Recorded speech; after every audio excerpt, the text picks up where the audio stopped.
nderuar banor të Krushës së Madhe, Krushës së Dhimbjes së Madhe, i nderuar kryetar Latifi, nderuar ish kryeministër Haradinaj, i nderuar zoti Koti, të nderuara familje të të rëndë për liri, familje të dëshmorëve të ushtrisë lirimtare të Kosovës, veteranë invalid të luftës të nderuar të pranishëm.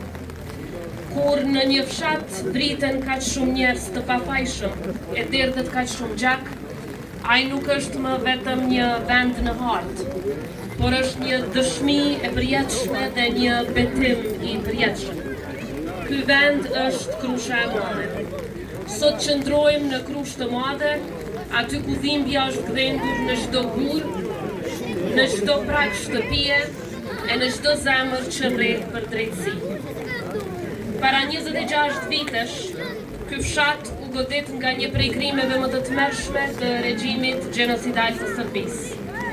241 burra dhe djem u masakruan, mes tyre 7 fëmijë e 5 gra, përfshirë edhe një grua 7 zënë. Ata u vroan jo në betejë, por në fshatin e tyre, në shtëpitë e tyre, në përqafimin e familjeve të tyre. Por tragedia nuk ndalet këtu. Sot e kësaj dite dhe 64 të rënë të Krushës së Madhe figurojnë në mesin e të zhdukurve me dhunë, një krim i shumëfisht i Serbisë gjenocidale. Familjet e tyre jetojnë çdo ditë me dhimbjen, me mallin e një pritjeje që nuk merr fund asnjëherë. E në këtë radhë të gjatë të dhimbjes qëndron edhe një emër i madh i kombit tonë, një mendje ndritur, një figurë e paharruar, Ukshin Hoti. Prej më shumë se 2 dekada është edhe fati i tij, sikurse i të gjithë banorëve të Krushës, që sot janë të zhdukur me dhunë, mbetet i pasbardhur. Një intelektual, një patriot, një zë i guximshëm i kombit, u mor me dhunë nga regjimi kriminal serb, dhe i prej atëherë nuk dihet më asgjë për të, përveç se atë e mori Serbia. Ky mister nuk është vetëm një padrejtësi ndaj Ukshin Hotit dhe familjes së tij, por është një plagë në ndërgjegjen e njerëzimit. Sepse pyetja ku është Ukshin Hoti ende kërkon përgjigje, siç kërkojnë përgjigje edhe rreth 1600 të zhdukur me dhunë si rezultati i politikave gjenocidale të Serbisë. Masakra e Krushës së Madhe nuk është vetëm një krim i tmerrshëm i para 26 vitesh. Është e përditshmja jonë, është e sotshmja jonë, sepse dhimbja vazhdon edhe sot, njësoj sikurse para 26 vitesh. Ajo është një betejë e hapur për drejtësi. Prandaj nuk mund të lejojmë që gjaku i atyre që ishin të pafajshëm të mbeket pa zë e që sakrifica e tyre të harrohet.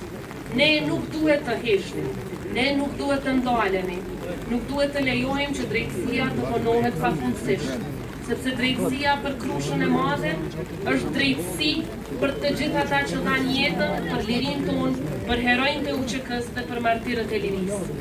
Krusha e Madhe nuk është vetëm simbol i dhimbjes, por edhe i qëndresës. Nga rrënojat e saj, nga lotët që sufan kurrë, janë rritur breza të rinj që sot e mbajnë Kosovën gjallë, të lirë dhe krenare. Sot para kujtimit të martirëve tonë, para dhembjes së familjeve të tyre, para kësaj toke të shenjtë në të cilën prehen kaq shumë jetë pafajshme, ne bëjmë një betim. Nuk do të ndalemi asnjëherë derisa drejtësia të triumfojë. Nuk do të pushojmë derisa krimet të cilat u kryen nga ana e Serbisë të marrin përgjigjen e duhur. Nuk do të harrojmë kurrë sakrificën e Krushës së Madhe. Lavdi e përjetshme gjithë martirëve e dëshmorëve të Krushës së Madhe e gjithë Kosovës. Zoti e bekoft Krushën, Zoti e bekoft Republikën tonë. Ju falenderoj.